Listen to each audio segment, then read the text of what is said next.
Hey folks, Scott here, and I'm just back from vacation with my beautiful girl Nastya. Here's a picture of us on the beach because why not?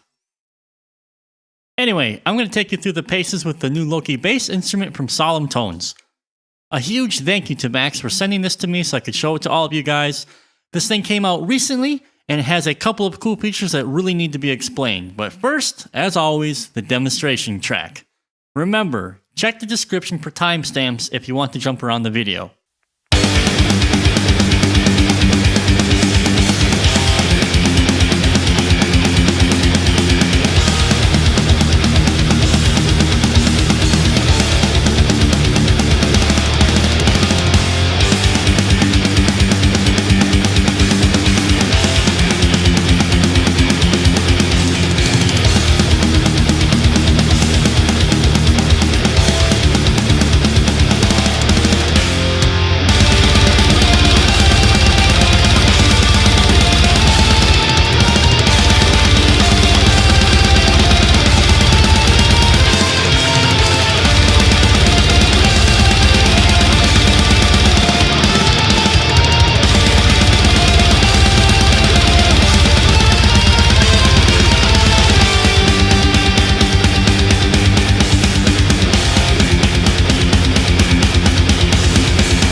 So information on the store page is pretty bare, but that's a good thing because it tells you what you need to know and lets the audio demos do the rest for you. There are some great bass libraries out there, but Loki Bass has filled a massive hole that's been there for a while, as in, it doesn't require Kontakt in any way.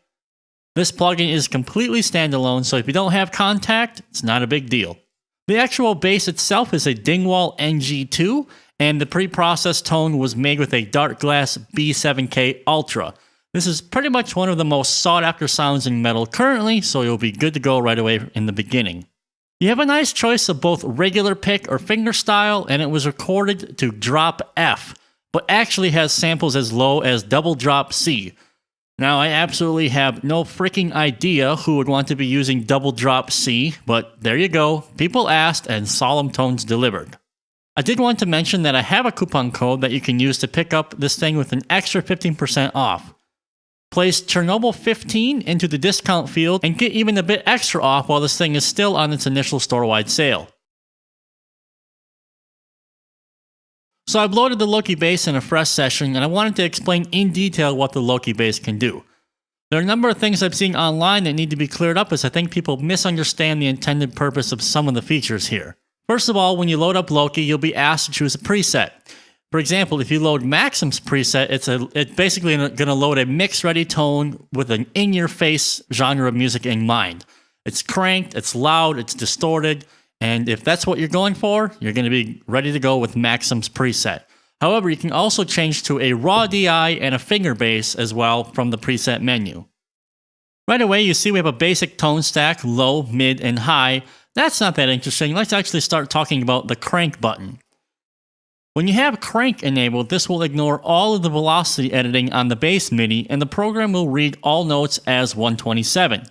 This is pretty useful in cases where you might pull in a guitar profile or a bass MIDI somebody else programmed, and you just don't feel like doing any velocity editing. Enable crank, and boom, everything is at 127. Next, we have Enforce. Now this, my friends, is a genius move in my opinion. In modern metal, it's become typical to enforce the low end of the bass to help keep it solid, consistent, and thick.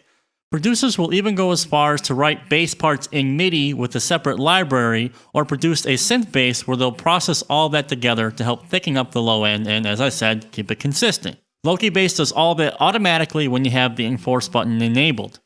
This is going to go a long way in making your bass sound thick and huge.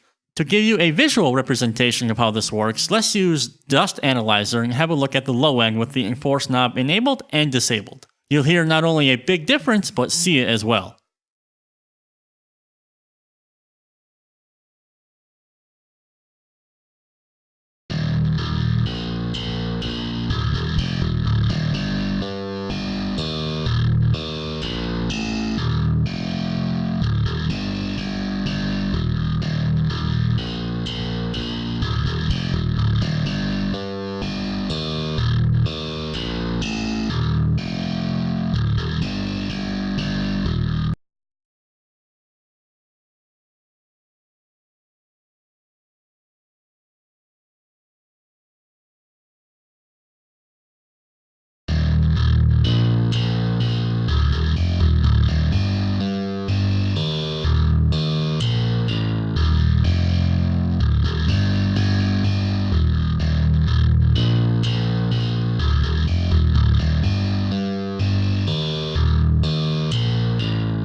Now, if you enable raw, you'll be playing with the raw samples. Yes, folks, Loki is actually quite versatile, and like a real bass, you can tweak and come up with your own sounds if you're ready to put the work in.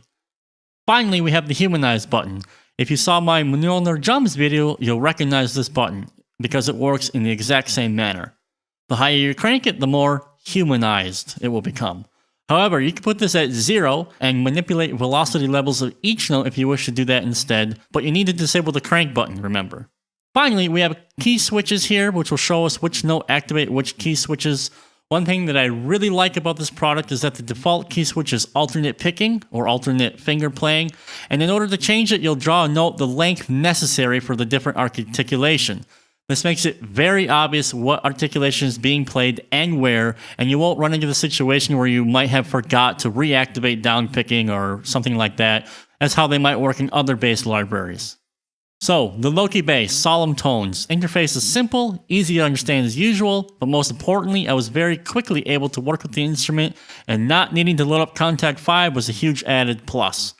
Big thank you once again to Max for everything. I've reviewed a ton of basses over the years on my channel, and Loki Bass has absolutely raised the bar, and I have to say it's going to be one of my go-to instruments for any mixes that I do for clients or anything that I'm working on with my own music. Thanks a lot for checking out the video. If it was helpful, please consider a like rating, subscribing, and hitting that bell icon so you're notified when I upload new videos. See you in the next video, guys. Have a good one.